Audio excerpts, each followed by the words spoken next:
Happy New Year. Yeah, I think I got a text from someone and it interrupted the video, and I had to Oh, hit the refresh that the screen there. happens. But and there's Sumana right there. Oh, wait, she And was there she there and went she's so back. fast. There she is. Oh my God, I'm so sorry. I thought you were already live. Are you live already? Yes, we're live. We're We are live. Oh, live. Hi, Simona. So welcome everyone to the chaos of the wonderful workplace wellness hour 2026. And obviously I'm here with my wonderful co-host Ashley Llewellyn and Sumana Jetty. And I am so glad to be back. Today is Monday, January 19th, 2026. It's also Martin Luther King Day here in the US. And I'm just so happy to be here with you two. How have you all been? I'll start. I've been good. I'm in Vegas. Trevor's in Vegas. We moved him out here a couple weeks ago. I start school tomorrow, which is really exciting. And I'm just like, relaxing into this new normal of having moved across the country and now I can start to like build. So, really exciting stuff on the horizon. How have you been, Simona? Happy New Year, guys. I'm so sorry, Felipe and Ashley. I was running late. I'm well. It's been a very exciting and busy January, which is really good for my mental health. I think sometimes it's nice to be busy like this. It's keeping me on my toes, which is great. Um, I just am so grateful. I just feel like there's a lot of new ambassadors who've joined, and just overall like good vibes. There's definitely lots of uncertainty, still lots of stress, but I'm trying this new thing where I literally tell myself every day that the glass is half full. I literally say this every morning, the glass is half full. So I'm trying to look at the things in a positive way instead of just getting bogged down with all the all the stuff. It just I don't want to deal with all the stuff. So I'm just trying to stay positive, but overall feeling really happy that we're back. Well-deserved break. And Felipe, I'm so happy that you're back, and I'm so grateful that you made the time to create this space for us. I know it's been hard, and I'm just so happy that we're all in this space together. Over to you, Felipe. Well, thank you, Samana. And yeah, it was 2025 ended really beautifully with holidays, I will say. It was a wonderful, wonderful time with the family. We had fun, we had games. Um, we did get sick with the flu, I will say. Anyone out there that just thinks the flu is a joke, I'm just here to say, here's my first PSA announcement is if you haven't gotten the flu shot, I highly recommend getting both of them because I did get one of them. My wonderful 93-year-old mother got both the two shots because there's multiple strands out there. Um, Me and my wife and my son, we were laid up for a week. And I mean a week solid. Like we were in bed, we couldn't get up. And it was the week between Christmas and New Year's. Thank God. And it was just brutal. My mother was like, "Yeah, I feel tired and I got a cough. That's about it." We were like chill sweats. So I'm just saying, if the 93-year-old had it much less than we did after getting the second shot, I think I wish I'd gotten that second shot. That's how bad it was. But other than that, it was a great holiday. I will share that unfortunately, due to nonprofits are suffering out there, a lot of lack of funding, changes with administration and how they do funding for international. Um, my organization has shrunk down by 65%. And unfortunately, we knew this was coming. Unfortunately, my job was eliminated or is being eliminated at the end of this month. Basically, I'll be through February is when I'll be with them. And yeah, so that's where I am right now. Not the greatest start to the new year, but life throws you curveballs, and like so you said, Shmana, glass half full kind of mentality day by day, and that's how you have to take it. I think I did a show when I don't think I know I did a show with Melissa Houston last week, and one of the big takeaways is when you do lose a job is not thinking about why me, but what's next. And I think that mindset, we talk about that mindset being so key in wellness. And so I want to make sure that we talk about that. But today's show is about the great career reset of 2026. And this is when the promise of work no longer matches reality, which kind of symbolizes a little bit about what I just talked about, but this is not a show strictly about that. But I think that is a wake up call for someone like me who's growing up thinking that, well, loyalty, hard work, and dedication really is something that is valued. And it's not that it's not valued, it's just not valued enough anymore like it used to be. But before we dive into that, I just want to welcome some people that have joined us already. It's great to see Melissa Houston in the room. I know we saw William Rochelle. Great to see you, Bill. Great show yesterday. Chase and Forehands in the house. Gail Weathers. Christy Williams is here. Great to see you, Christy, as always. We have, good Lord, we have a lot of people. Gregory Liverpool is here. We have Claudia. Thank you for coming. Lisa Fevick. Appreciate you being here. Meryl Cass, our master communicator. Get ready for a big storm there, Meryl. It looks like we're going to get hit. Okay, just for the little weather forecast, let us know what the weather forecast is for you next weekend, because here on the East Coast, they're saying could be 5 inches, could be 21 inches. So I don't know what's happening, but Meryl, let me know what's happening in New Jersey. And who else did I miss here? Anyone else? Oh, Leanna, thank you for joining us. It's great to see you again, as always. And Claudia, I think I said hi, but hello again. John Warner, great to see you as always, my friend. Thank you for being here. Dr. Tanya, it's great to see you as well. And Jay, good evening. All right, so listen, we're going to dive into this, but before we dive into this, I think we need to do some introductions. So I'm going to hand the mic over and let's do some introductions and our initial thoughts about the Great Career Reset and what do we know about it? What have we heard about it? What are our initial thoughts? So Ashley, I'll hand it over to you, my friend. Sounds good. Thank you, Felipe. Hello, hello, everybody. Happy New Year. My name is Ashley Llewellyn. I am an artist and the founder of Dear Imperfect Artists, which is a budding online community committed to creativity and building sustainable practices, and more largely just developing our creative confidence. And I'm really excited about this topic for that reason, because I think with this great career reset, which I'm also, going through right now, kind of making a career change and going back to school for my career, I'm just seeing such fertile ground for like world building, and like for people to be using their imaginations more to figure out how the future of work will look, and how, even though we are working for our work, how we can make it work for us. So really excited for this topic, and excited to be back with you both, of course. And I will pass over to Ashley, Simona two or things real Felipe. quick before we pass over to Simona. Yeah. There's something in your background. It sounds like someone's shaving behind you, like a razor. Really? It's the only thing I can. It's like a buzzing sound. I just want to make you aware of that. And did you say last year that you were going away from Instagram? Is that correct still? Yes, I'm off of Instagram completely, and now I'm on Okay. TikTok. All right. Me and All Simona right. had our We switch. switched. Yeah, and Simona switched. So Simona went from TikTok to Instagram. So with that, Simona, over to you. Yeah, we just mentally decided to switch, but we just didn't tell each other that we were going to do this. Actually, that's how we operate. And I just sorry, I forgot to mention that I'm loving Ashley's new headshot. It's so beautiful. So thank you for that new photo of yours. I really, really like it. Thank Um, you. yeah, it's so beautiful. Thanks. I mean, it's so nice to see like a new headshot. Welcome, folks. There's so many of you listening. It's so nice to be back. My name is Sumana Jetty. I am the founder and CEO of Jetty Wellness, and we provide corporate and now, very recently, student well-being training and education as well. I am a nerd. I love science. I love strategies that are backed by research. So we simplify those solutions and present those as training moments and educational curriculum for corporate professionals, and most recently now for students as well. So just delighted to be here. I'll pass the microphone over to Felipe, and we've lost Ashley. What happened? Oh my God. Hopefully she'll come back. Felipe, I'm sure. introduce yourself. All right. Well, real quick. Oh, wait, let me see.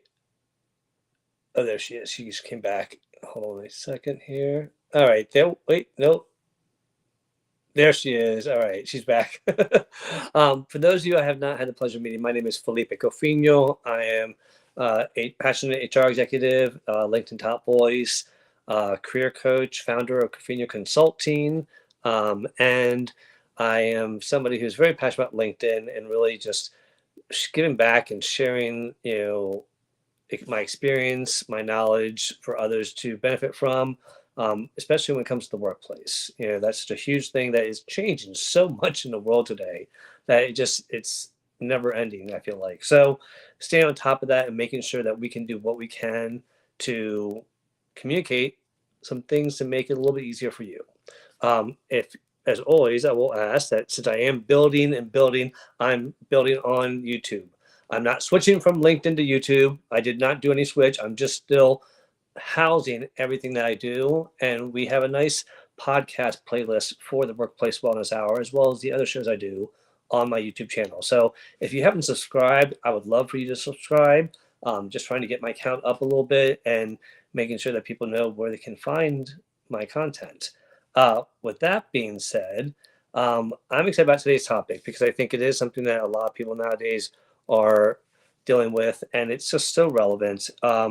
And I do have Felipe's five, which I will share. And actually, last time we did it, which I think worked well, we're going to try it, is after each point, we all just chimed in. And then afterwards, you and Smiley can share anything additional. And then we'll go into the audience, which we will share the link in the chat shortly. So, real quick, any last things from either one of you wanted to share before we go into Felipe's five? All you. All right.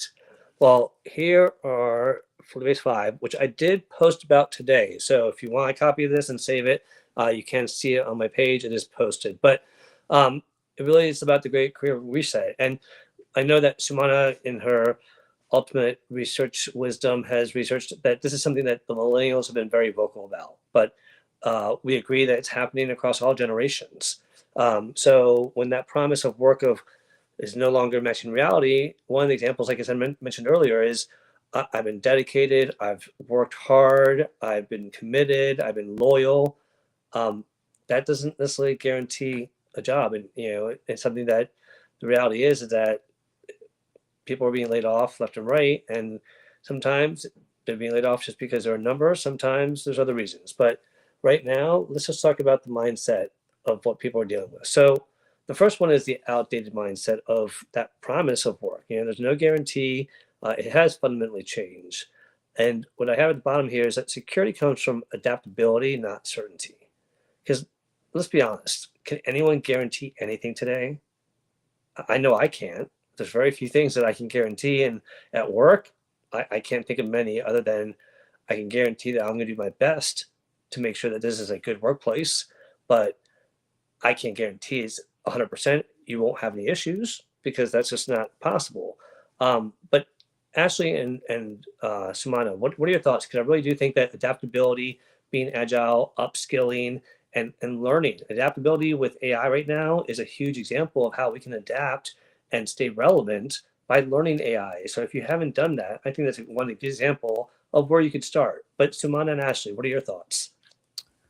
I can go first. I honestly, this word adaptability is one that I have heard from many sources, friends and family, coworkers, clients that have said to me, because last year, Felipe, was a very difficult year for me. And it's not like this year is all that great. We're just starting this year off. But adaptability is one that I have been leaning onto. And I had no idea that it was almost like not even a skill. I thought it was like a superpower that I never had, but being able to just move from situation to situation in that I used to always say that I'm like swimming in uncertainty with no life jacket. And at any point now, I might just drown. And adaptability by far has been one key skill that has kept me alive. And I can say that to all the folks that are listening. You folks are like family to us, and we've been coming here live every other Monday for 4 years now. I can't stress enough how important it is to be able to continue to learn, but not just continue to learn, but rapidly learn and have the foresight that you can. And this is my data brain. I feel like every time something happens, I'm collecting all these moments of data, positive, negative, neutral. And science has almost taught me, being a scientist has almost taught me that if things are not working, you need to pivot really quickly and switch up the experiment. Stay true to the plot. Like, what is the outcome that you want to achieve? For me, it's my business. I love my business. I love my health. I love my friends and family. That is my plot. But being able to have the foresight of um, identifying those trends in the data and making those changes quickly, and connecting those patterns and be like, hey man, this isn't working, we've got to do something totally different. That this is one skill, Felipe and Ashley, I can swear by my life, that has kept me afloat. And when I started the show, I said, I'm looking at the glass half full, and I think the half full is 99% adaptability. I So love that. I love this one. Thank you for sharing this one. And I saw you Felipe's 5 earlier when you posted. I'm like, oh my god, I can't wait to talk about this, because this is so true to my heart, and I don't know what I would have done if I wasn't adaptable. And before we go to Ashley, I want to encourage people that if this conversation you think is relevant for people in your network, repost it to your network. Let your network know that we're going on live so they can benefit from this conversation. And I'm going to share some of the comments here after Ashley goes. So, Ashley, over to you. I hopped out of the room and hopped back in to see if that helped my audio at all. Is it still giving the razor in the Yeah, background? I same. feel like you got a guy behind you, Ray, shaving his face in the mirror. I mean, that's the only that's a visual I have. That's so okay. I just unplugged my headphones. Is that any better? I think it's your headphones. Did you unplug them? Testing. Yeah, I just unplugged. Okay, plug them back. Okay, hold on. Or maybe it's just your phone. I don't know. I don't know if you're on your desktop or your Okay, I MacBook. just plugged them back. Oh, it's worse when you plug it in. Yeah. So Okay, sorry. it's worse. So go off. Oh man, I'm sorry. No, I'm so sorry. Okay, I'm gonna unplug, and then maybe I'll switch to my phone because right now I'm on my computer. So I'll say my thoughts and then I'll hop out for a quick second. Okay. But no, I agree with you completely, Sumana. I love this first point. I think it's a brilliant way to open and start this conversation. Starting with the fact that it like the way that we are viewing work now, it truly is outdated. And I think that, like you mentioned, Felipe, across generations, like we are seeing how stability and all of these promises from work that our parents or our grandparents were promised and worked for them is no longer working for us. And I think that there's like a real kind of grief in that realization. And we don't have a map yet forged for how to navigate this change, all of these changes, and the grief that we feel, kind of not knowing what's ahead in terms of work. And so I like security coming from adaptability as kind of like the first little island drawn on this map of the future of work, because it's true. No matter what uh, what your expertise is or what your job looks like, being able to adapt, being able to move with what is coming at you, like Sumana mentioned, like quickly making changes, going up to back, you're noticing that things aren't working, and then quickly pivoting and making a change, that way things can work a little bit better. That skill is monumentally effective. It literally just works to keep on trying and trying again. And so I love this as a first point. And I also just want to say, Sumana, I can't believe that in your past you didn't think that you had the skill of adaptability. You're like one of the most adaptable people I think I've ever met.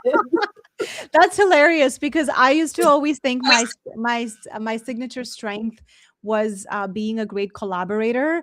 But since 2025, I think I'm changing my signature strength to become someone that has strong adaptability. So thank you for that. I definitely did not know I was adaptable. I think I never realized it until I was in the thick of it without my Well, I life think jacket. we watched you be adaptable throughout your life, and what you were sharing, it was easy for us to see. Maybe you, because you were in the midst of it, it was hard for you to see.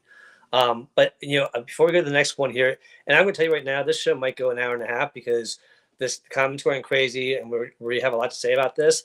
And one thing I want to throw out there, just to, I don't know, maybe just stir the pot a little bit, not stir the pot, but get people thinking, is, are happy hours coming back because the young generation feel like they miss out on connecting with some of the mentors or leadership that they might go out with happy hour or their colleagues?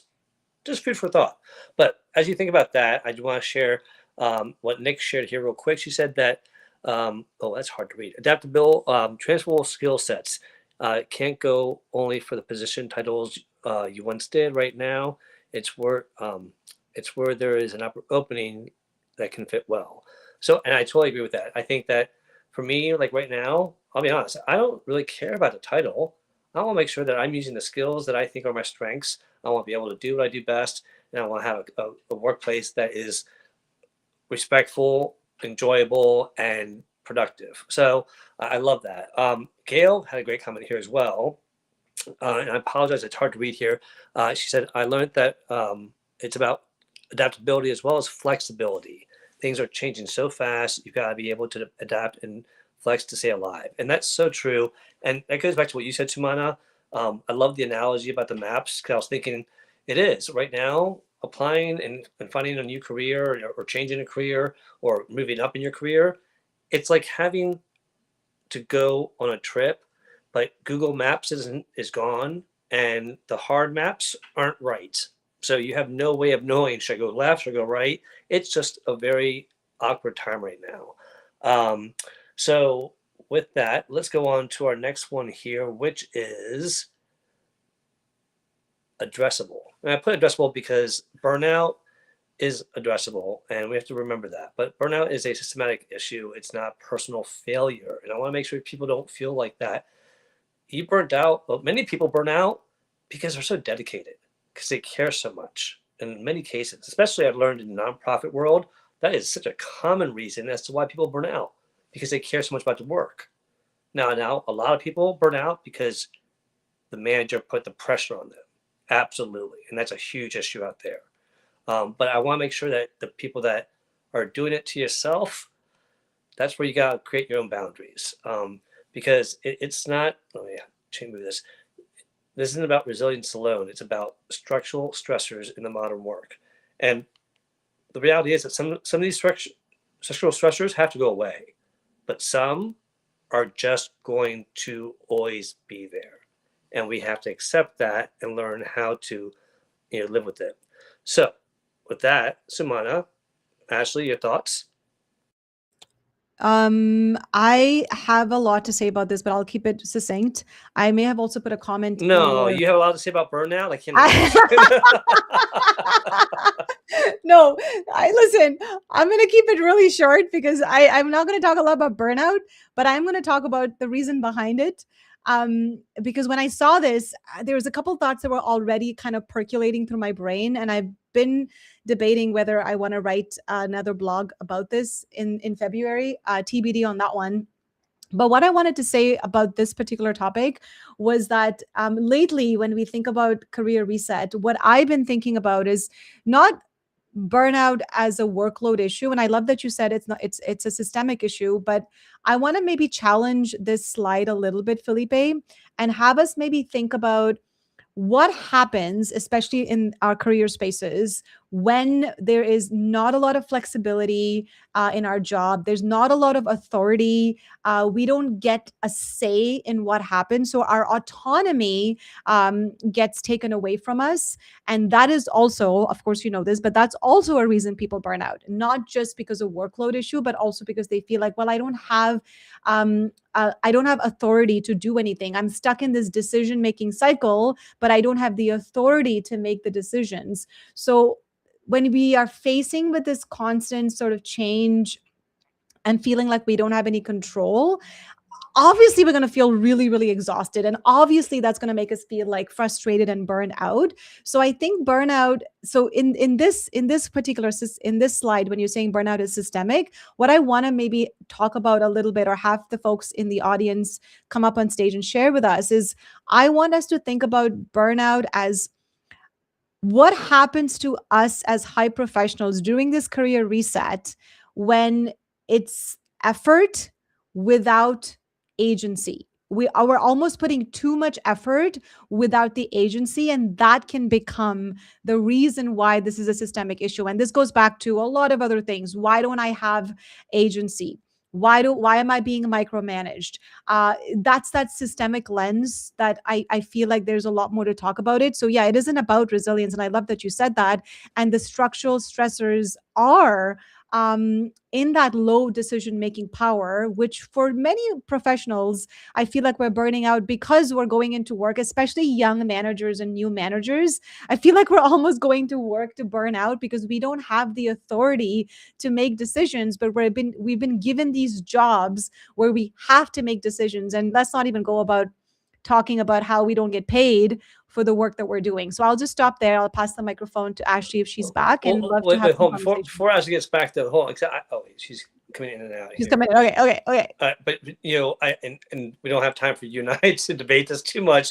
But I agree with what you said 100%. But what my issue is, I think that your example is one of many, because I also think entrepreneurs are burning out. I think that leaders have staff that are burning out, and they don't know if it's addressable. And what I want leaders to know is it is addressable, and you do have the ability to do it. If you, especially if you recognize it and see it, it can't be like, oh, you're burnt out, why don't you take a day off? That's not going to solve the problem. And so I think it's important for people to realize that. But I do think that it is something that people have to take ownership. I'm trying to bring Ashley back in here, and it's not letting me for some reason. And I do agree with you, Felipe. I think that is such an important element of this. But I also want to focus. And this is great for entrepreneurs as well, because we have so much workload and we're wearing too many hats. So that lack of role clarity, not knowing whether I'm a marketer today or whether I'm an accountant today, whether I'm a content creator today or like a researcher today, that can lead to burnout. But in this great career reset conversation, I think I must have posted about this like back in December when this was sort of trending at the time, and probably still is. But autonomy, predictability, and clarity in what we're doing matter just as much as workload issues. And that is a systemic problem, because we, in our own individual systems, as an entrepreneur, I'm creating my own systems, and I can create areas where these structural stressors are causing my burnout because I'm doing too many things, too many roles. There's nothing predictable. Everything is uncertain. That pitch may or may not, get me the revenue that I'm looking for. I don't have any autonomy on the work that I'm doing because I have no idea what the audience feedback is going to be. So there's so much that we lose in this space. So the only comment I wanted to make on this slide is that there's more to burnout than just workload. And those are the systemic kind of elements that we need to kind of think about. No, That's and I it for think me. clarity and setting those expectations clearly, because one of the big things I always tell people when I have a manager and employee that are just not hearing each other, I said, okay, manager, I want you to put down your expectations in writing. You're not writing them up. You're just saying, here's what I expect from the job. Here's what I want you to focus on, and then sit down with them and discuss it. Because when you see it in writing, people have tendency to see it a little clearer, and they can say, oh, wait, that's not how I understood it. You said this before. Well, no, I meant this. So I think clarity is a huge contributor, or lack of clarity is a huge contributor. All right, Ashley, are you back? And how's your mic? Hello, hello, testing. Yes, we can hear you. Is that a little bit better? It's a little bit better. A Yes. little. Okay. I tried getting on my phone. That's why I had to hop out and hop back in. But I think today the LinkedIn gods have gotten me. So we might just have to deal with the bugginess. It just sounds Um, like Bigfoot is shaving his entire body, so that we'll just say that is happening, and that's why it's taking so long. no, exactly. um, but to respond to this slide, I didn't hear the first half of both of your points, so I apologize for that because I was on my phone. But I completely agree, and I like the second half of the conversation just about, burnout having to be a structural shift. It has to be structural. And I agree with you, Sumana, that being able to clearly define the roles and define the expectations is huge in terms of burnout. And this is me speaking with an entrepreneur hat. The reason why I got burnt out is because there were absolutely no boundaries I put on myself. I just wore every hat. I tried to do it at the absolute highest, optimal threshold that I absolutely could. And shocker, I burnt myself out. And I think that now, on the other side of it, and now that I'm still working on rebuilding, I can just so clearly see how kind of setting up guardrails in the name of sustainability, working more sustainably, putting boundaries on myself, not letting myself run rampant in all of these projects is going to help with that burnout. And in workplaces too, whether that is having conversations with your higher ups or delegating or collaborating with other people who might have the same expertise as you, these are all very small ways that could, make little shifts that will eventually make a big shift in the way of burnout. So yeah. I love that, and thank you to everyone in the chat. Everyone's sharing so many great things. I gotta share what Gail said here, that with adaptability, the onus is on you to keep up and not depend on your company to help you keep up. For example, initiate your own training and growth and protecting your mental health. Now, some people might say, well, the company does have responsibility. And I was one of those people that have always said that. And I still believe that. But I've also realized that the best person that can do that for you, I'm starting to realize, is you. And if you're not doing it for yourself, you're doing yourself an injustice. If you find an employer that cares enough and is doing that for you, that's a good employer. It's a good sign. And you should probably look at staying with them if they have other good parts of their workplace at the same level. Um, and then, Sajith, you said a lot here. It should be hard to share everything you said here because I can't read it all. But it's undergone a fundamental reset, and trust, one of the backbones of organization culture, has eroded, and that's the big thing right there. Trust is a huge issue. We said the COVID era acted as a powerful catalyst, exposing structural weaknesses in leadership and communication, and that is so true because you found out which leaders had trust and which leaders had an issue with trust. So it is something that there's just so much that can really contribute to the burnout, and lack of trust is definitely a huge one. But I do think that as much of a management issue as it is, like Mike here is saying, it is on us to take on our responsibility, because management's not always going to care. So with that, let's get on to our next one here because we're just rocking and rolling. All right, the third point here was financial mindset. All right, this one here was, I thought, was interesting because I wanted to talk about how the financial pressure is, and is financial pressure, well, financial pressure is driving career paralysis. But what I thought about this was the other line: separating your financial survival from your career identity. And I think that is something that I know I was not doing. And I think that it's such a important mindset to have, because your financial survival sometimes makes you lower your own career identity and the value of your career identity. What I mean by that is financial survival. Oh my God, I need to get a job. I'll take any job. Well, hold up. You just found out you need to get a job. Don't just grab any job. You have an opportunity to find the right job. And I think that we mix and match those two. And I think it's very easy to fall into that trap because we get pressure, we get anxious, we need to pay bills, we have to be responsible for children, whatever the reason may be. And so I think that financial mindset is very important. Smana, thoughts? Yeah, and I think I may have mentioned this when you were live with Melissa on the weekend. But for a lot of us, including myself, this has been the number one stressor of 2025 and 2026 is the financial pressure.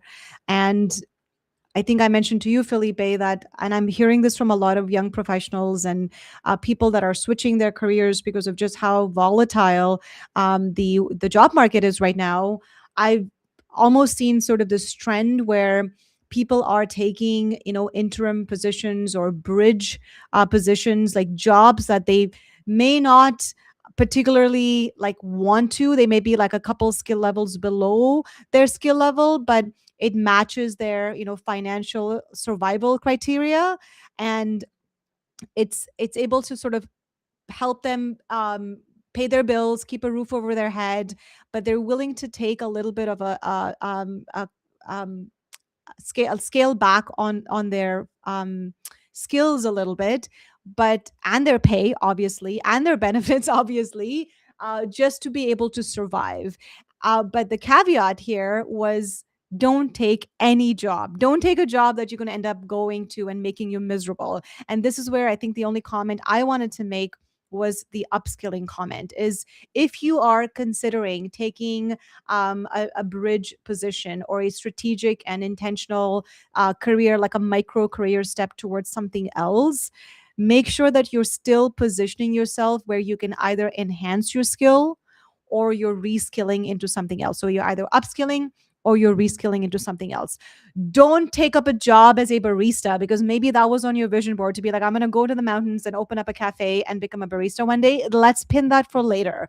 For now, if you don't want to lose a sense of who you are, but you still need to prioritize your financial responsibilities, this is where you need to still consider those bridge positions, but be intentional about it and identify, like, what do I need to upskill? How is this going to help me reskill? Maybe I'm taking a $30,000 pay cut, but it's helping me conserve my resources so that I can still continue side hustling and building and looking for something else.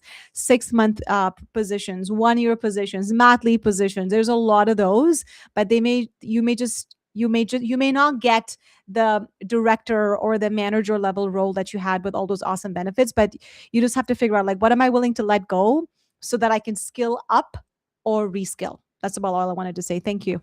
I love that. I think it's important. And when you brought up the Starbucks thing, well, I was talking to Melissa Houston last week, and I said, Starbucks have great benefits. I guess if they would pay well, I might even think about going there one day. And she's like, if you go to Starbucks, I will come over to your city and I will kick your butt because you can do more than that.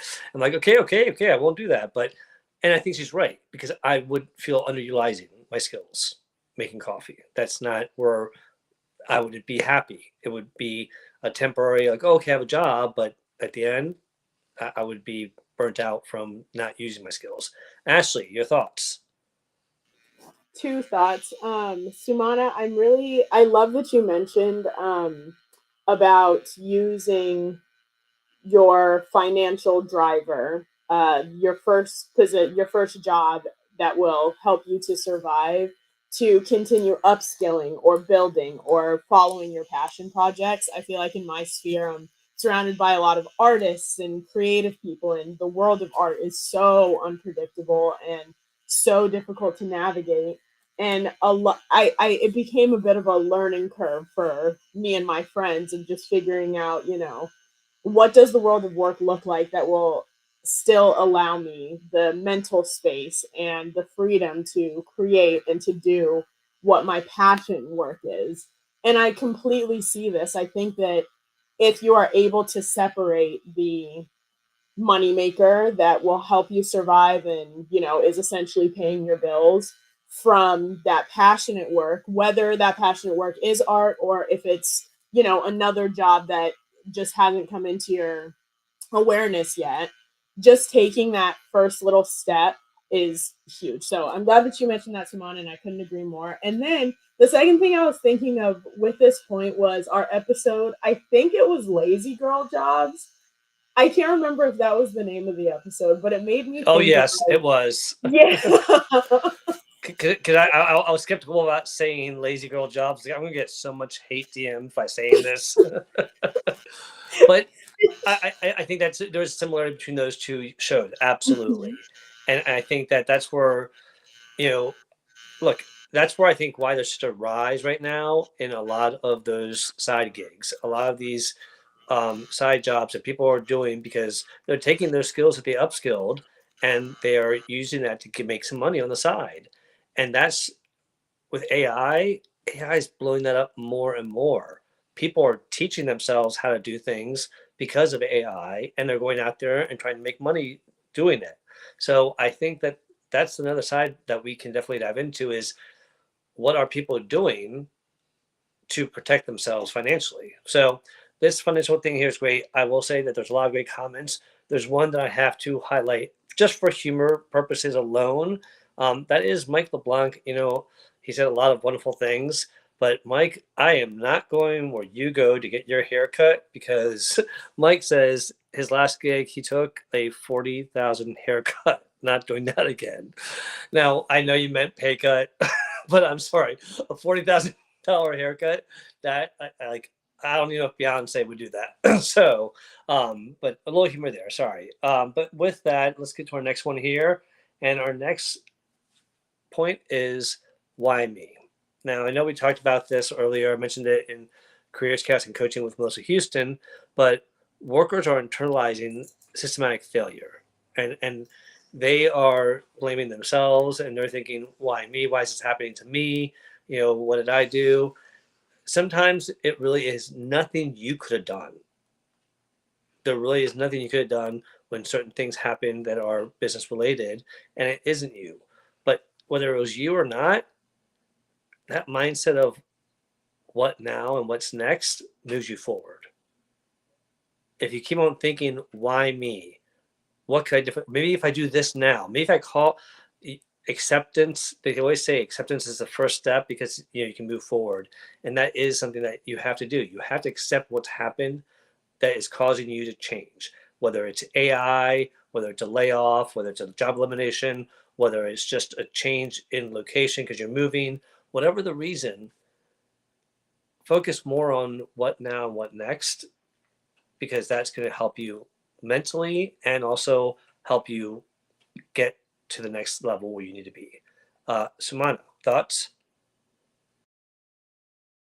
I love this a lot. And I might have a few people in the audience come at me when I say this, but I commented on your LinkedIn post, Felipe, and I said the rules of the corporate game keep changing and shifting, and so we're almost having to keep up with the changing rules. I've heard from a lot of high performers in very intense like professions where they're noticing that nothing ever works out the way they planned. The job that once was isn't there anymore. The promotion that they were promised in spring, they didn't get that in December. What are we going to do about it? Nothing. um you may have spent years and years investing on a skill and find out that, well, no one needs that skill anymore. What are we going to do about it? Oh, AI is here, we got to learn something new. So I've been kind of battling with this a lot, and I've shared this with a few people, and people didn't like it. I guess if there was a generational difference, so I'm kind of curious as to how the LinkedIn community will take this. But I'm starting to feel, this is not my personal opinion, but I'm starting to feel that a lot of people, workers especially, we're internalizing for sure that this is maybe our problem, but I'm also internalizing that loyalty, there's no such thing as corporate loyalty anymore. I was the most loyal person in my space in public health, and anyone in healthcare will agree that when we're working in health, we just love that space of helping people. But I'm almost feeling that companies are shifting their priorities so much. There's so much uncertainty in positions and promotions and even your role title, that I'm almost like, I don't think anyone's loyal to their job anymore. The next best thing that comes up, people are willing to take that next best job. Do you offer hybrid? I'll move there. So there's so much constant change and stress that comes with it. I don't think, I mean, I feel like one of the main elements of the great career reset that I'm seeing is that the lack of loyalty in organizations. And I'm not sure how we can fix that. How do we get organizations to make us more loyal? I'm almost seeing a shift towards, I'm going to leave this job because you might fire me, so I may as well find a better job. So people are always having a backup plan because they don't feel like they can trust the workplace. I'm not sure if this is just me and if the Oh no, loyalty, it's if it's a definitely not just you. multi-generational thing. Yeah, go ahead, Felipe. No, I said my wife just sat there and talked to me about your next job. You can't be so loyal, and that was because my current job is going through so much this past year. they were shrinking in size. I knew on paper it was a business decision that they were going to eventually have to eliminate my job after they eliminated 65% of the entire staff, that it's a very realistic possibility. And like William Rochelle said, it is a business decision when they're doing mass layoffs. It's, we don't have the money to pay these people. We don't, are not bringing in the revenue. We need to make cuts. And it is something that when done right, it is just a business decision. Sometimes people start thinking, oh, I like this person, I want to save this person and all that stuff. And that makes it messy. But I do think that it's, loyalty has become something that I don't know how employers are going to get it back. I honestly don't, because there's been so much uncertainty, so many layoffs, so many outside factors outside of people's controls. And it's not like every 5 years, it's like every year now. So it's definitely something that I don't know what the answer is. And that's scary for me because part of my job is to create a safe environment in the workplace where people feel like they can be loyal. And that's something that, unless they are loyal to the mission of the company, outside of that, it's going to be a really tough uphill battle. Ashley, thoughts? Sumana, this is definitely not only your opinion. And I just saw you typed into the chat that a possible topic idea should be how we get workplace loyalty back, which I would love. Um, Thinking about this piece, what I see is just the way that like hyper individualization exists. It's oh, I'm losing the word. It's pervasive. It's pervasive. Everybody is focused on themselves. Everybody is focused on their own growth, and it really is kind of like a survival of the fittest mindset across the board in workplaces, and making sure that we have enough outside of work. And the ill of that is that this is what happens. It's like if we are only having to think about ourselves and think about how we can get ahead because we're in constant competition, obviously we can't be loyal. There's no use in being loyal. And I think Sumana's point too about these promises that we have been told about workplaces, those are broken promises now. Workplaces just look completely different. And so that trust piece is no longer there. And I feel like specifically with regard to this like hyper individualization of the workplace and beyond, what I see as being a way to start to get some of the loyalty back is like increasing the relationality, make collaboration, put collaboration at the forefront, make people feel like they're really protected and like they can really trust each other and like it is not a competition. And that will increase the loyalty, because why would you want to move from a place where you feel safe? Um, and so, yeah, I agree, Sumana. We have lost the plot. That is my point. We have indeed lost the plot. And I do think that there's opportunity for people to get the loyalty back, through that relationship and being transparent. But again, there's no the job security. There's no promise of job security. That goes away very easily. Um, and I just wanted to highlight Melissa Houston had mentioned that flexibility and diversification is the only way to grow, and that we cannot control life, but we can control ourselves. And that's an important thing to remember. We can't control what the company's going to do. We can't control what our supervisor's going to do, but we have control over ourselves. So what are we doing? What's next? All right, next one here and last one, and I'm going to put the link in the chat after this one here. Shia can join us on stage. But sustainable or settling? Are you just settling and staying in the job because you think it's safe? Or is it something that's more sustainable? And sustainability is being redefined. Choose work that gives you opportunity to tap into your strengths. It's a huge thing so that you don't burn out, so that you are building and keeping that strength strong and fresh and relevant. Um, but sometimes we do settle.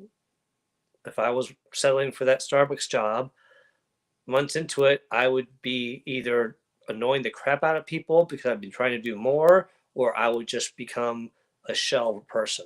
And so I think that's so important to make sure that it doesn't mean that you have to find the perfect job, that every part of the job is enjoyable and tapping into your strengths, but that parts of it, parts of it tap into your strengths, or parts of it allow you to tap into something that you're passionate about.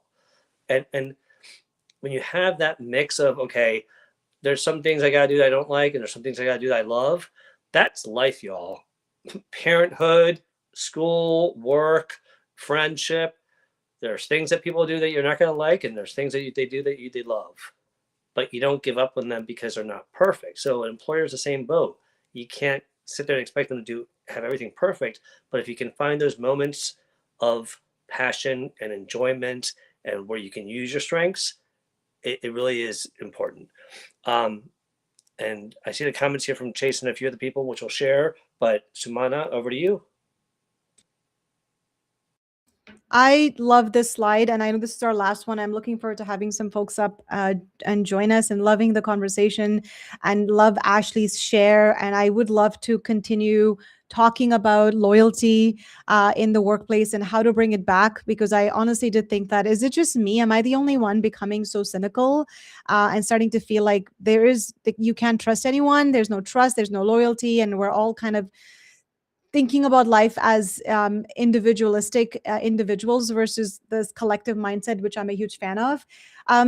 For this particular slide, the thought that came to me when I saw your Felipe's 5 was, and I've been doing this exercise myself, is trying to figure out, like, what does stability even mean to me? I think before we ask ourselves the question of, are we being sustainable, or are we settling, asking ourselves, like, what does that mean? What does sustainability mean to me, and what does settling mean to me? And really getting some clarity on and doing an audit and identifying like what that is. And going back to what I said in the beginning, like, every element of our life, every highs and lows and everything in between, are data points that we're collecting. So these data points are telling us a story.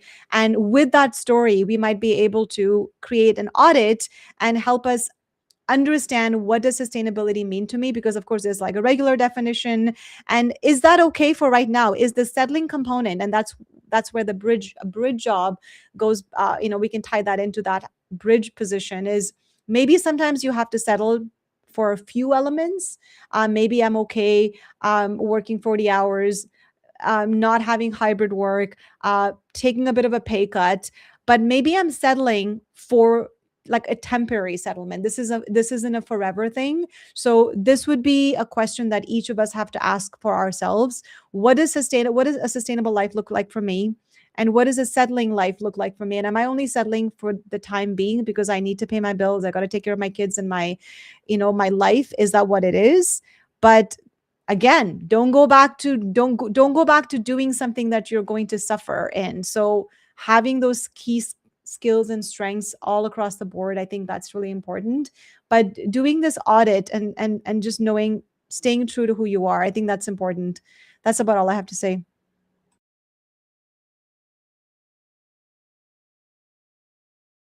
I'll pass it to Ashley. Ashley, oh, go ahead. Um, yeah, I was just going to say that this is where imagination comes in so strongly for me, because it is really about defining what you want this part of your journey to actually look like, and what parts of it are important to you right now, what things you can maybe let go. Part of my career reset that I'm going through is redefining what that sustainable look looks like on me, and what that means for me, and what that means for my work.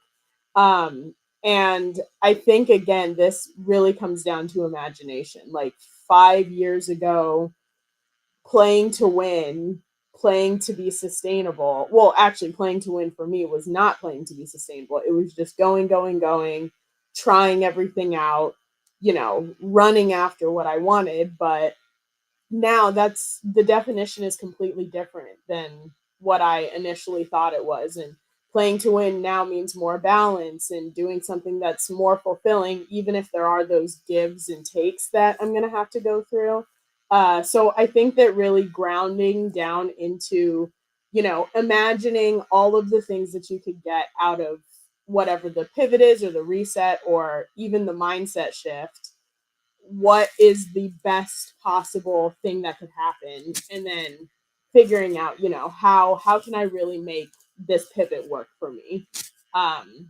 And yeah, I think that there's a fine balance between sustainable and settling. There's always going to be a give and take, but being able to toe that line is a really important skill and takes some mindfulness and some thinking about it. So love this point. All right. Well, thank you, Ashley, and that's great points. And I love the conversation going on in the chat here. And oh, wait, hold on, I just messed up the chat. But we do have some people in the room that are going to join us on stage. But before that, there's one last slide I want to show real quick, was to take action. And this one really is just about making sure to stop chasing outdated promises and start building careers that fit today's reality. Because the world is changing. So name what's changing that's so frustrating that doesn't turn into self-blame. Treat burnout as feedback, not as a personal flaw. And within strength, while quietly expanding your opinion, your options. Redefine success by not just status or speed, and focus on adaptability, skills, and relationships, because that's where the security lives now.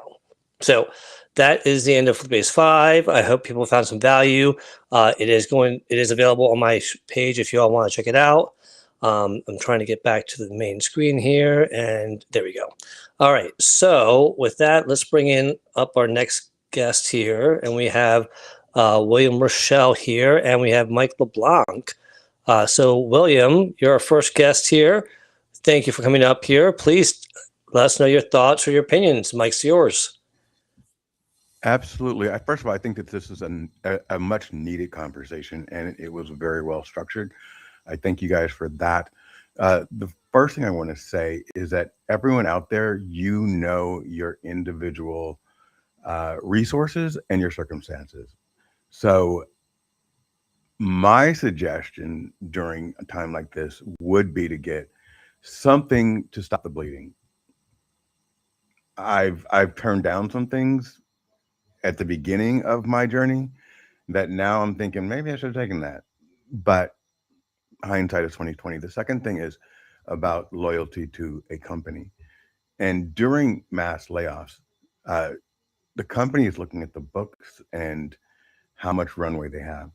So what I've done, Sumana, especially in order to keep loyalty, is to be 100% transparent with my staff at all times. Things aren't looking great. This is where we're at, and there are people that have stayed with me all the way up to the end. They told me we're gonna help you walk out the door if the business is shutting down. So that was strictly because I was keeping them aware of the financial situation. That was back in COVID. But throughout it, I always tell people, do not blame a company or your boss for you not being where you want to be. So look at your checklist, look at where you want to be in 5 years, and the loyalty to the company versus loyalty to yourself, that that should be very easy to decide. So if you want to go be at a certain position, continue to work towards it. Those are your personal professional goals, and if you're with a great company, they're going to support you either within the organization or outside. And with that, I know that you guys are limited on time. I'm done. I love that, Bill, and thank you for sharing that, because I think that is so true. And I think, financially stopping the bleeding, whether that's getting that job that you need, or maybe cutting expenses that you don't need right now, it's important. But the loyalty to the company, you said it perfectly. Transparency and honest communication is what's going to keep the staff at least respecting you for the decisions you make. I know that when we had to reduce those and lay off 65% of staff, I'd say 80% of them were more concerned, how are we doing? They kept on asking me and the CEO. And it blew my mind, but we treated them with respect. We helped them even after we separated, and provided support if they needed support, with, the resume or a reference. But there are places out there that take it to the other extreme. they're like, well, it's business. It's just a very quick business decision. So just tell them and they move on. And they take the human out of it. We're already Yeah, going to lose a lot of the human factor with AI. Let's not lose the rest of it that we still have. the part, Felipe, that I want everyone to hear too is that these are not ordinary times. And so when we're not in ordinary times, we can't take the burden of why did this happen to me? Who else would you give it to? And I would say no one. I wouldn't give this pain to anybody else. So why not me? Yeah. Samana, thoughts? Love it, absolutely love it. You're speaking my language. I think I may have said those exact same words to my therapist. Help me stop my biggest bleed. And maybe this is just me, but one thing I've also sort of learned through lots of career changes, from leaving public health to starting Jetty Wellness, and all throughout, is sometimes we get stuck in this almost, I know maybe this is just me, I don't know, and feel free to validate me or invalidate me, but sometimes I feel like I'm stuck in this loop of having to or wanting to optimize everything all at once. I want to do everything all at once, and we're not able to prioritize. And I'm having to remind myself that this isn't about there's moments in your life where it isn't about reinvention. I'm not trying to reinvent myself. This is just about stopping the goddamn bleed. That's all I need to do. And what are those kind of three, or maybe just one area that I need to work on? Is it my money? Is it my energy? Is it I don't know, my identity, my ego? Like, what is it that I'm trying to focus on, and just go all in? I ended 2025 by doing a small session with a really good collaborator of mine, Samantha Fedor, and we did this session just out of brainstorming one day at her place, and it was called Learn, Leap, and Lock In. And what I took from that into Christmas and into the new year was, when I'm thinking about a career reset or even a client based or strategic pivot in my own business, it's sometimes it isn't about like a big reinvention and a big leap. Sometimes it's just a micro leap towards something that's strategic, and focusing on those big things rather than trying to do everything that my therapist always says to me. Samana, it's about containment. Contain. You can't optimize every area of your life right now, and that kind of stuck. So William, I really do want to yeah, echo everything you said. That was beautifully said. Thank you. I yield. Ashley, over to you. Not much else to add. I just really love the accountability of what you said, William. That, if you are in a place that you don't want to be in, there's nobody else to blame. And you said it more beautifully than I just did, but it really is as simple as that. And I think that picking up your checklist and making your choices, and living in those is really huge. So thank you for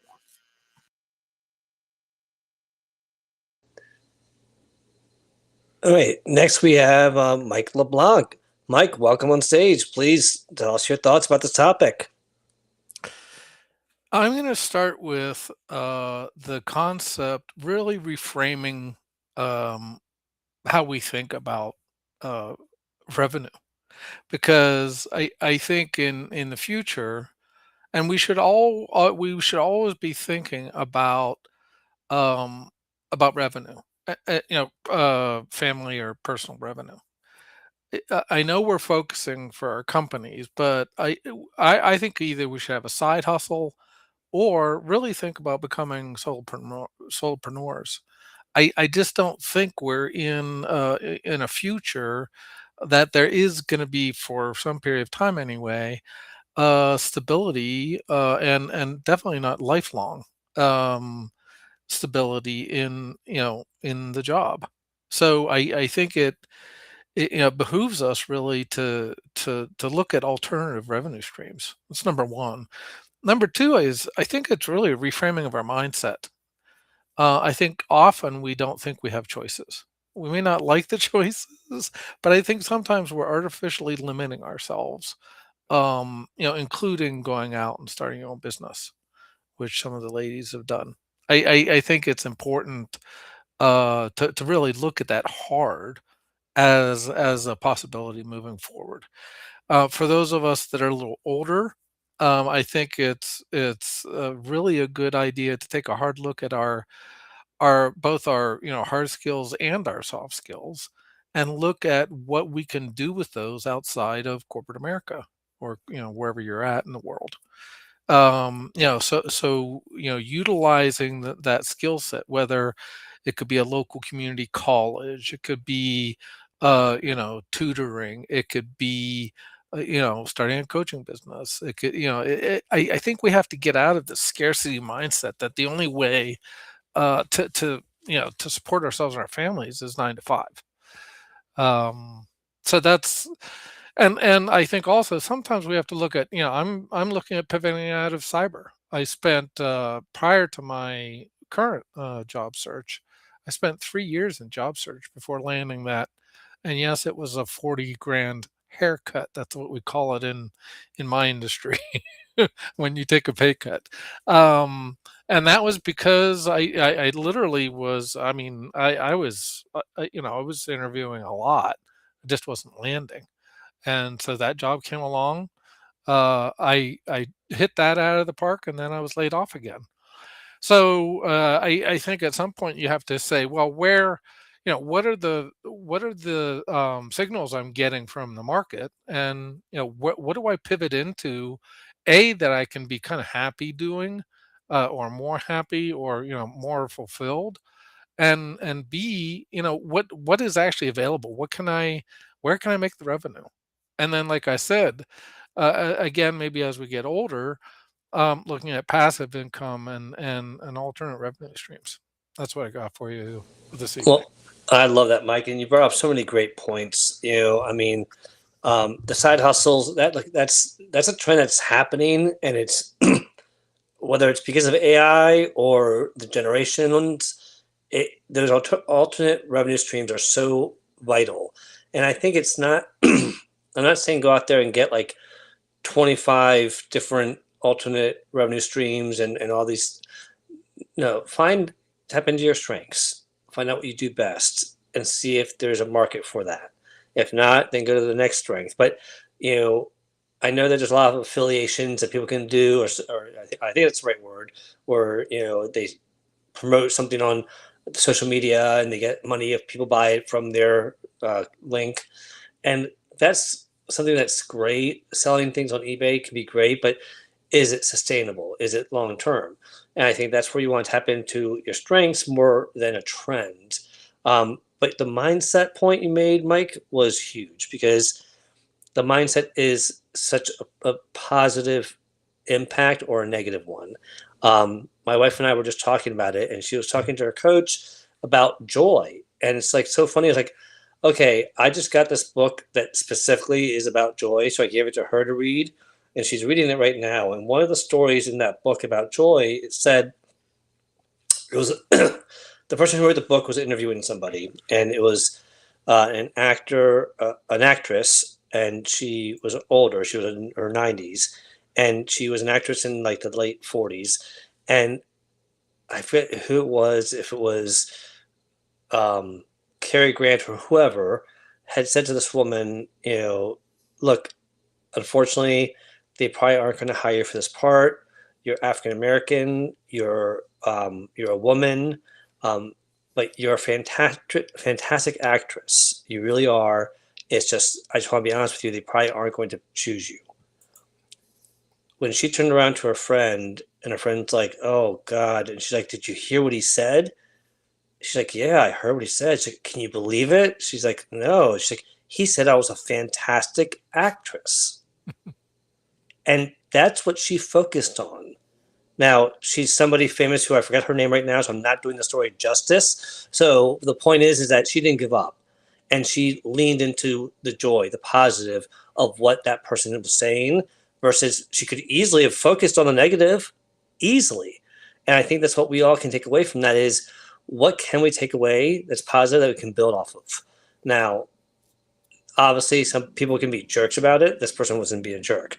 The last thing I'll say is soft skills, important thing, especially now with AI in the world, but have the data, like, we know that Simona talks about how important the data is. Have the data support why the soft skills are beneficial.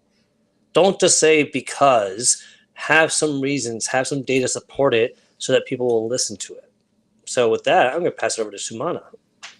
I only have one comment to add to Mike's amazing share here is and this may have come up in Felipe and Melissa's conversation that I randomly popped into, which I never do on the weekends, but just happened to be there. But it's about leveraging your relationships. I think one thing we don't always think about when we're doing our career reset, and this community right here with LinkedIn, people, mentors, peers, and I'm seeing this with the Jetty Wellness Ambassador program as well, where people are wanting to step into volunteer roles and take on opportunities just because they know that in doing so, it's going to help them create or amplify their own network, which is one of the promises I make to all of our ambassadors is if join the ambassadorship program, I'm going to help you as well. So there's a win-win.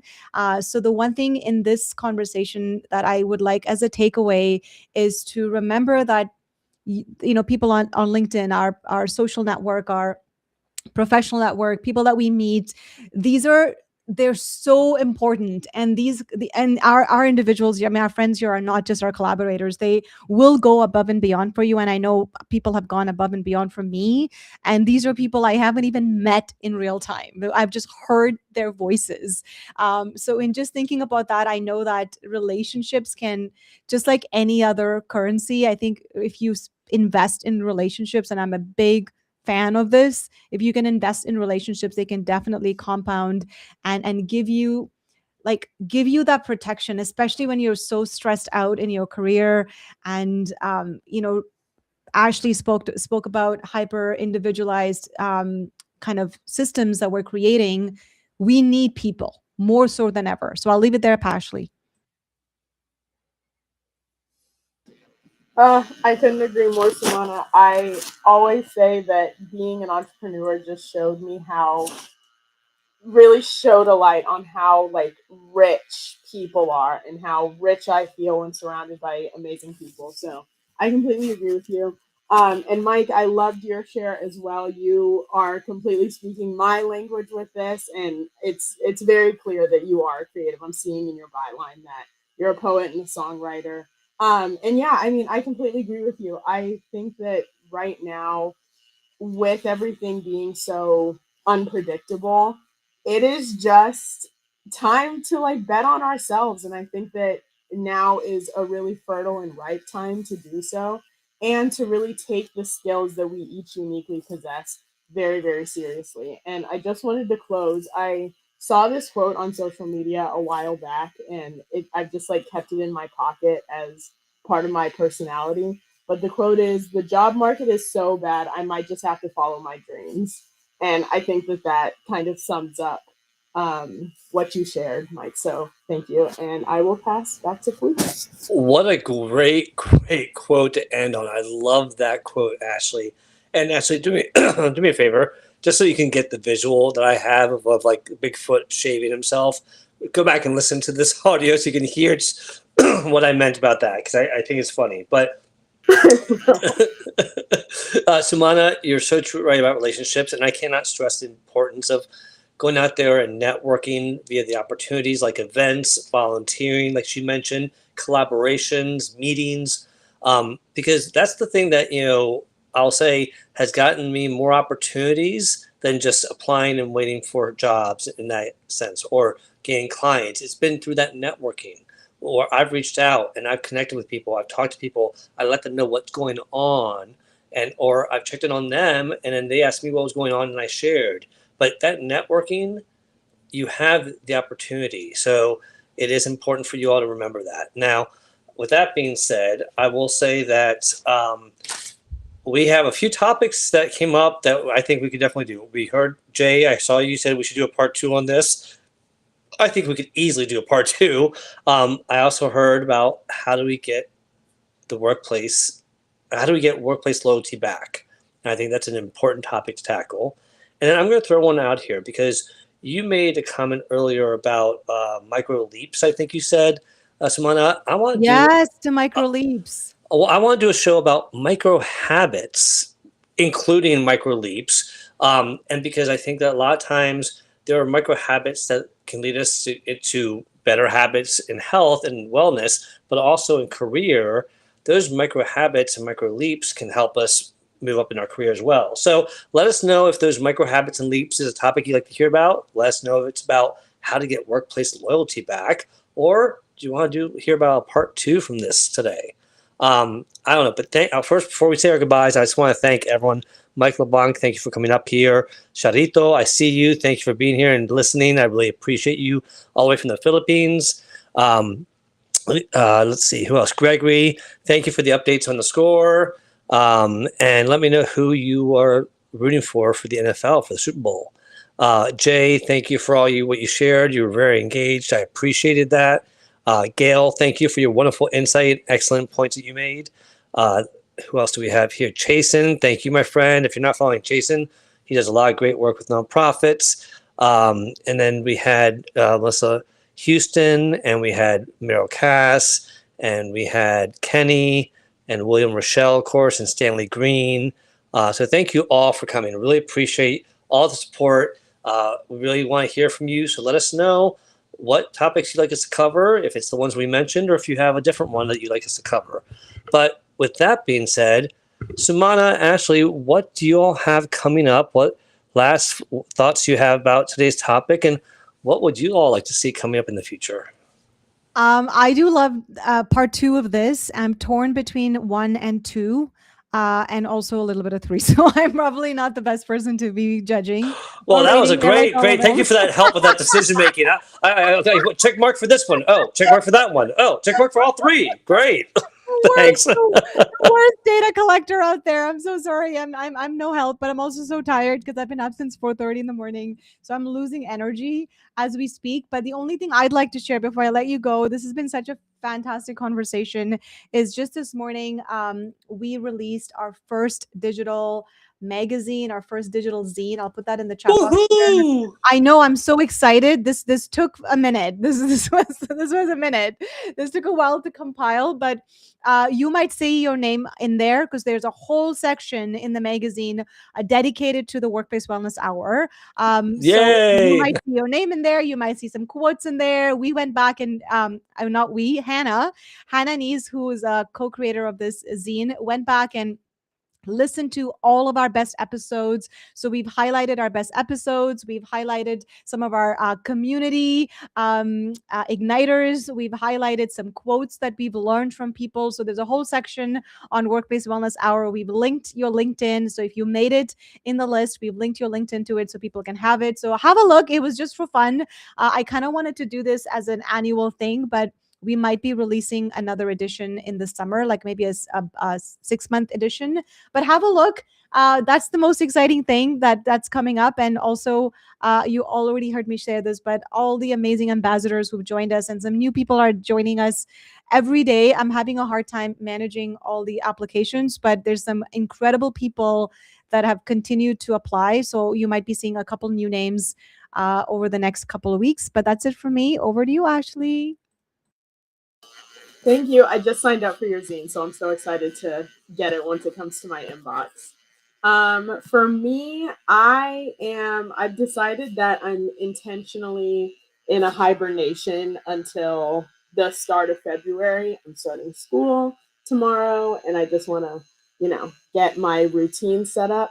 But in February, I really want to get back into networking. I have met so many people through LinkedIn and other platforms, and I really miss that. I've gotten away from that. So I think that for me, what is coming is I'm going to be sending a lot of messages to folks that I want to get to know. So looking forward to doing that. And I will pass back over to you, Felipe. Well, thank you, Ashley and Sumana. And I love what you all are doing, and I love how you're taking care of yourselves. And I love all the success you're having, Sumana. So keep that up. And Hannah is an amazing person. For me, I will be looking for a job. So I'll be doing that. I'm just taking, lessons learned as you get older, you get a little bit wiser, I'm taking my time and looking at the jobs and really learning about them and making sure that I'm applying to the right ones, and I'm also applying with a lot of intent. It's especially someone like me who likes to move fast. It's very, very tempting to hit quick apply or all that stuff. Quick apply does not work, you all. it is a secondary database that recruiters almost never go to. It's not worth it. So go to the website and apply there. But outside of that, I am going to stay busy on LinkedIn because honestly, like we said, volunteering and giving back helps others, but also helps our mental health. And for me, right now, that's again pretty important, staying on top of my mental health. So I'm going to keep on staying active on LinkedIn and doing these shows with wonderful co-hosts like Sumana and Ashley. And I have, of course, Saturday, we have our Social Saturday chat, which is at 12 noon Eastern every Saturday. And then on Sunday, we'll have Careers Casting Coaching with Melissa Houston. And if you want to hear some great career coaching and a little bit of fun chaos, it's like two brothers and sisters fighting, come join us there at 11 a.m. Eastern on Sunday. So with that being said, thank you all for joining us. It's been such a pleasure to be back. I'm so glad to be back with you and Sumana and Ashley because I've missed you all. It's been a long break, but I'm excited about what we have. And don't forget, if you want to be a guest speaker on this show, let us know because we are recruiting some guest speakers. And if that's something that you have a topic that you think is relevant to what we talk about, let us know. Sumana? Oh, yes. And by the way, if you were a guest speaker, you were featured in the digital magazine, the zine that we put together. So there's an opportunity. So if you become a guest speaker in our show, we will definitely spotlight you in the zine. It is a flippable magazine. Yes, Ashley, you can flip it like an actual magazine. So that was my vision. Felipe, I've enjoyed this so much. Thank you for taking my recommendations. I know sometimes I'll message you, be like, hey, we should talk about this. So thank you for always taking my recommendations and coming up with these amazing titles and putting up the show for us. I really appreciate you, and you always have my support, and you as well, Ashley.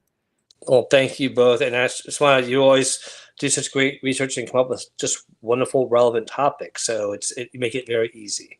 All right, everyone, listen, stay safe. And like I always say to myself, I'm going to say it to you all, remember to be confident in what you know, be curious about what you don't know and learn it, be grateful for what you have, be compassionate to yourself, and be tenacious as hell because you got this.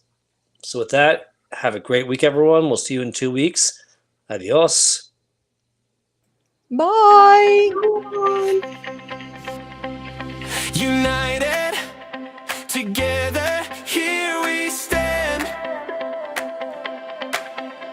Savannah, Ashley, Felipe, your workplace wellness hour band, where culture meets health and wisdom takes hold. Fresh perspectives and insights unfold. Building stronger teams, brighter paths ahead. A workplace where passion and purpose are fed. Join us, engage and elevate your game. Wellness that works puts growth in the frame.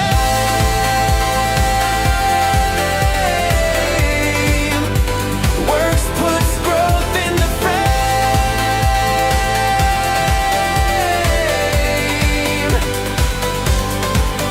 Mental clarity, physical strength, financial insight, tools and strategies that get it right. Real stories, real growth, real change that lasts. Practical guidance that moves you fast. Workplace wellness hour, bring substance and spark. Together we flourish, together we make our mark.